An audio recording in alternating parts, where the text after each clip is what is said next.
Not Your Average Glow Up. My name is Samantha. If you're new here, welcome. I'm so happy to have you. If you're not new here, you may have noticed that I am a basic white girl. It's almost fall. The weather is starting to change here in Florida, and I am so flippin' excited about it because, like a basic white girl, I love fall. I love fall scents. I love fall colors. I love the nice, fall to me just feels like a nice warm hug. It feels like snuggling by the fire. It feels like for example, my favorite colors are like an olive green and copper. Whose favorite color is copper? I don't know why, but me. I love copper. That's a fall color. A lot of people only wear that color in the fall. I tend to wear it all year round because fall colors are my favorite colors to wear. They look nice on me. They're pleasant. I like them a lot. I like to snuggle. I like to cuddle, but I feel claustrophobic when it's too hot. So I like the fall. I don't care too much for winter because then it gets too cold and then I'm just miserable. I enjoy Christmas, but Halloween is my favorite holiday. I am a candy freak. I'm constantly eating candy. I was a theater nerd in high school, so I like dressing up even as an adult. I love the fact that I have kids now and have an excuse to dress up for Halloween. And yes, I enjoy fall. So it's, you know, a little bit early to be having fall decorations out, but I'm very excited. And this candle smells like heaven. It's like a 3-tiered candle, and it like the top layer smells like apple cider, so it's delicious. And the middle one's like vanilla, and if you know me, you know that I always smell like vanilla because I'm allergic to a lot of perfumes and they just overpower my nose, and I enjoy like sweet, softer smells. That's why I said fall smells are some of my favorite, like baked goods and cinnamon and vanilla and just all of the things. My Taurian spirit is just ecstatic right now that it has dropped below 70 degrees because I live in Florida. So yes, I'm excited. That has nothing to do with today's video, but look how cute it is. I got myself a cup of green tea because I can, and I love green tea. I first wanted to start off today's video by apologizing that I did not keep my promise about posting my first tarot pick-a-card last Thursday. We had a hurricane come through. It wasn't super severe, but my roof in here is leaking. It still is not fixed. So I had a lot of water damage. A lot of my tarot cards got messed up. The stand that holds a lot of my crystals got sopping wet and started to mildew. My desk that I store all of my incense and stuff, it's warped now. I mean, so I postponed it. It's going to be this Thursday. I'm uploading my first tarot pick-a-card. It's going to be on trauma that needs healing. It's going to be very good. So make sure you turn on that notification bell. Now, let's start talking about today's video. This is not an original concept. I'm going to give credit where credit is due. I have been obsessed with Yes Theory, a YouTube channel. If you don't know who they are, you're hiding under a rock. Go check them out. I've been obsessed with Yes Theory for a couple of years now. They are incredible, incredible people with an incredible mindset, growth mindset, which is what my channel is all about. They are very focused on mental health, and their motto is seek discomfort. They say yes to the unknown, yes to adventure, yes to pushing themselves out of their comfort zone, and through that they grow, they learn, they develop. That is totally in line with what I teach here on my channel. Recently, they have come out with a podcast, and I'm so excited about it because my little nerdy brain constantly has pick-a-card tarot videos and podcasts and like sound constantly going. My house if you come into my house, there's always going to be plants, there's always going to be candles lit, and there's always either going to be music or something educational or spiritual playing. I'm constantly listening to speakers and podcasts and TED Talks or tarot readers or whatever. So when they decided they're going to come out with a podcast, I was elated. And I have literally listened to their podcasts on 3 different platforms. I've listened to the same podcasts on repeat because they're that good. So go check them out. Yes, Theory. Anyways, they did a podcast recently about uncertainty and how uncertainty sometimes is the reason that our lives remain stagnant, or that's kind of what I took from it. So I wanted to talk to you about that. I'm not going to regurgitate everything they said in their podcast. I'm going to put it in my own words, but I thought this was such a beautiful concept, and I completely and totally agree. And a lot of what I do on my channel is I talk about mental health from a spiritual standpoint by telling a little bit of my story and relating to you in a way that you can understand. And hopefully through my own personal experience, you can gain an understanding and hopefully avoid some of the shit that I've gone through. So let's talk about uncertainty. All right, so in our lives, we come across a lot of choices. We have a lot of goals and a lot of dreams and a lot of ambitions growing up. And growing up as children, we tend to dream a lot bigger. And society and our parents and personal experience, they can tend to kind of crush down your dreams, so to speak. You say, I want to be a professional wrestler when I get older, and then your parents are like, you know that that's all faked on TV, right? Or you say, I want to be a teacher, and then somebody says, honey, you can't even spell yourself. And it puts doubt into your brain. Well, where there's fear and there's doubt, there tends to be uncertainty. What leaves us paralyzed? What leaves us stagnant? What makes us stay in an unhealthy or unhappy situation? Uncertainty. See, if we had it all mapped out and we knew the outcome, that's why I love tarot, because it doesn't necessarily predict the future. It predicts a possible outcome based upon the energy that is currently being put out. So if the energy shifts, so does the outcome. So tarot doesn't necessarily predict the future. That's kind of a little bit of a myth. It can, but that's a different video for a different time. But actually, I have a video where I talk more about tarot and its uses and what it actually does and how I do tarot, if you'd like to check it out. But anyways, that was a tangent. The fear of the unknown, it's not like we can just skip ahead in our life and say, okay, well, if I make this decision and I leave this relationship or I quit this job, then this, and this is going to happen. It's easier to make decisions when you already know the outcome. Like, it's easier to quit that job that you're not happy in when you know that there's already a job, a better job for you lined up. But what do you do when the universe is giving you that little pull? If you're a Christian or a religious person, you might say that God is nudging you, the Holy Spirit or whatever is influencing you, or the universe is giving you a sign that this is the direction that you're supposed to take.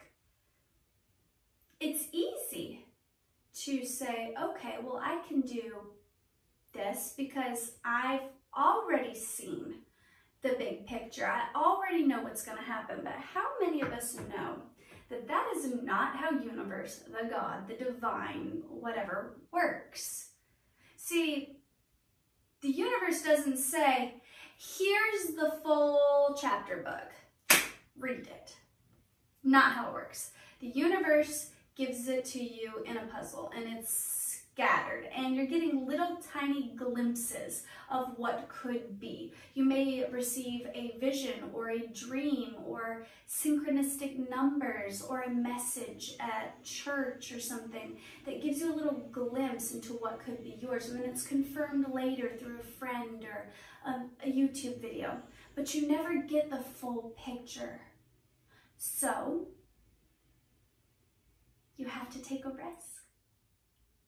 See, if you're unhappy with where you are in your career,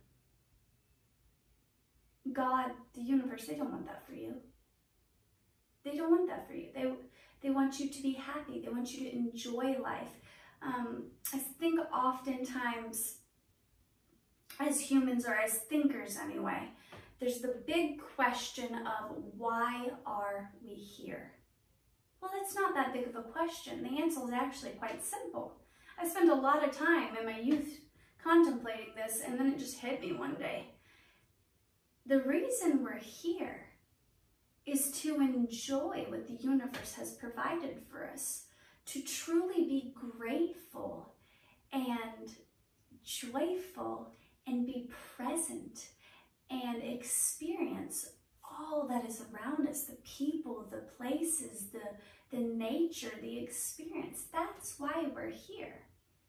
But oftentimes we're paralyzed with fear that we're going to make the wrong decision, that somehow it's going to turn out wrong, or we're going to harm ourselves more, or that we're not protected or safe. But I've become to learn through my spiritual journey and through doing tarot and through talking with other spiritually minded people and through meditating more, I've come to learn that the universe has our back. That when you trust and you take that leap of faith, that even though in that specific moment it may feel like, oh, things got harder, or I may have made the wrong step, you realize later that that struggle you went through, or that time of hardship, was only the arrow being pulled back before it could be launched forward. You see, sometimes the universe has to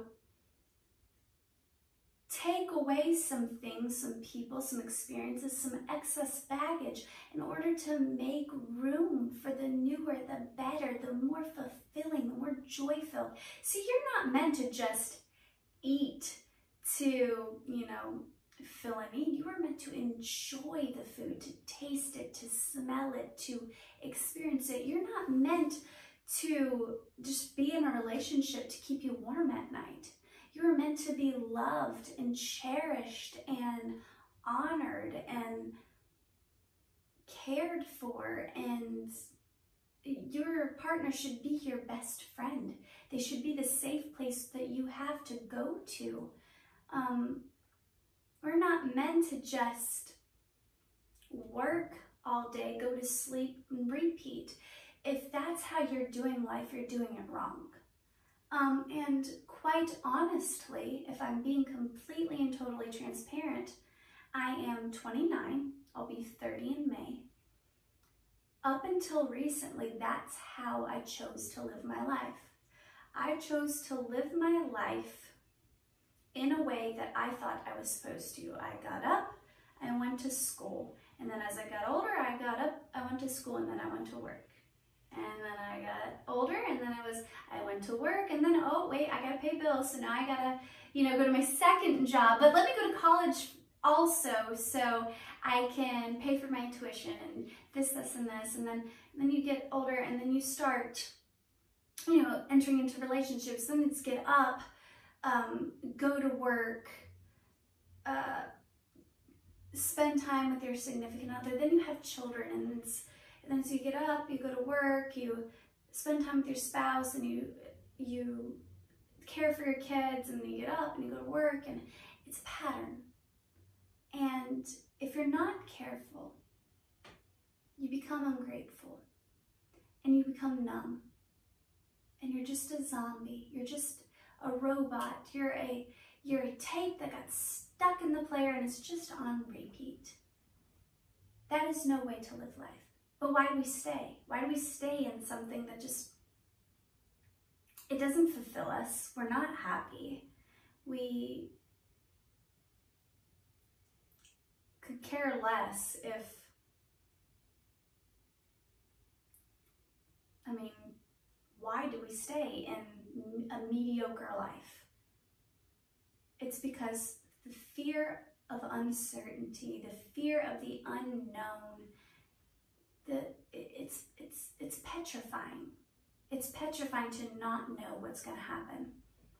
But I'm here to tell you today that life is beautiful on the other side of fear. That life is amazing when you take that leap of faith to get out of your comfort zone and to take a little risk. There's reward in that. Even if you fall, even if you fail, there's a lesson in it. That's how you fail forward. That's how there's never really failure when you take everything, every experience, every conversation, every failure, every risk as an opportunity for learning and for growth. It's never wasted. None of it's wasted. Were you present in that moment? Did you learn something? Did you experience something? Did you stand in awe of something? Did you take the time to enjoy that moment? Were you truly present, or were you just thinking of the to-do list? I need to do this, this, and this. Because I'm here to tell you, you deserve better than that. You deserve a life that is truly lived. If you're just ticking off a checklist every day, you're not living. So choose life. Take that risk. If you have a fear of rejection, you know the best way to get over a fear of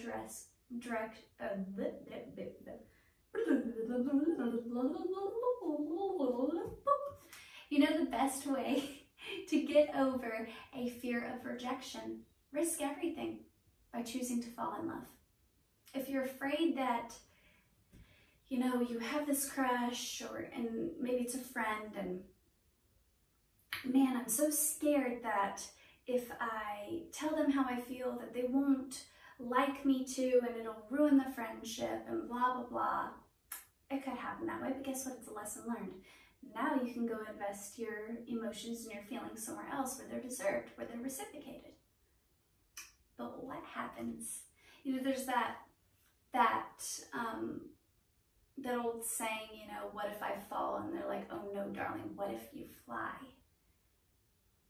How wonderful would it be if you told that person and they felt the same way too? See, every moment that you choose to stay stagnant because of fear of the unknown, you're putting your life on pause. And we're not promised tomorrow. We're not promised. I think this pandemic has showed us that. And if it hasn't, then you're blinded. We're not promised tomorrow. We're not promised that everything's going to stay the same. There's not going to be conflict, and there's not going to be a disaster, and there's not. So why put your life on pause? Don't do it. Go out into the world and enjoy life, and just take a risk. It's okay not having all the answers. It's actually kind of fun to be surprised every now and again. And I'm an obsessive planner. I like to know. It's kind of fun when, you know, you take an unexpected detour and life happens. Those are the moments when we truly learn about ourselves. Those are the moments when we really get to know our likes and our dislikes and what we want in life. It's those unexpected twists and turns. It's that person you never thought you'd meet. It's that location you accidentally stumbled upon. It's that little hole-in-the-wall restaurant that has the most delicious latte.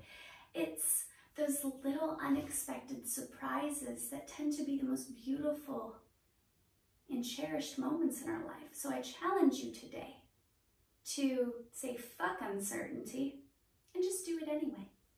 It's something that I'm trying to implement and practice in my own life. So yeah, I want to pull some cards for you guys as usual. I'm going to use some oracle decks that are more witchy and Halloween-like because, like I said, it's that season. It's not quite October yet. It's getting close, and I'm going to enjoy every freaking moment of it that I can. So, these are the Witch's World Oracle. They are lovely. They are simple. They're just some nice little cards. Do we have any additional messages for the viewers at home? What are they going through right now? What should they take a risk on? What advice? Okay, nice. You got the Black Tourmaline, Moonstone, Waning Moon, and Emotions. Give me a second to process. Eliminate.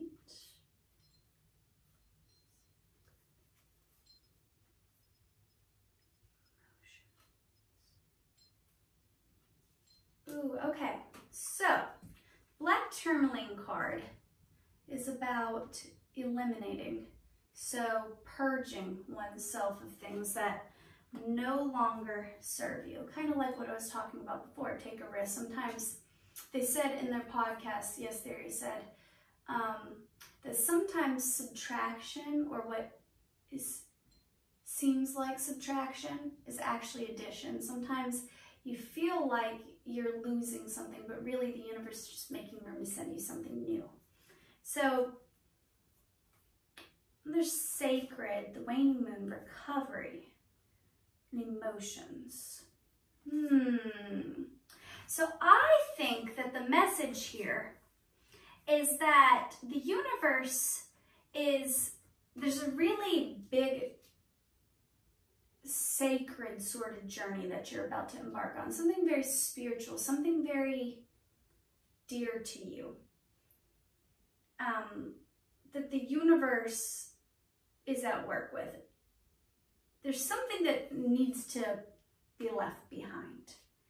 And this is a very emotional topic for you. So however that resonates for you personally, something you've invested a lot of time and emotion into. You're in a time of recovery. That's what the waning moon's about. So maybe you've recently gone through a breakup and you had to, the universe had to eliminate that relationship to make room for something new. Please know that this recovery period that you're in is a sacred one. It's one that you're meant to be in. It's kind of like the calm before the storm. The storm is a beautiful one. There's a worship song that I really, really like, even though I'm not even necessarily a Christian. There's a worship song called Where Feet May Fail. And it's talking about the waves of spirit and of grace and the universal flow just crashing over. Like, the imagery is beautiful. I strongly recommend you listen to it. And the song Oceans talks about the same sort of concept, where taking that leap of faith, going out into unknown territory, into untreaded waters, and taking that risk of, will I sink or will I stand on my own 2 feet? Sometimes the universe allows us to sink, to be fully encapsulated with water, to cleanse us of what no longer serves us. And it's like a rebirth. It's like a baptism. We come forth with new knowledge, a new outlook on life, a new perspective, a new dream. So take this time, this thing that you've lost, You've lost for a reason. It no longer serves you. It served its purpose.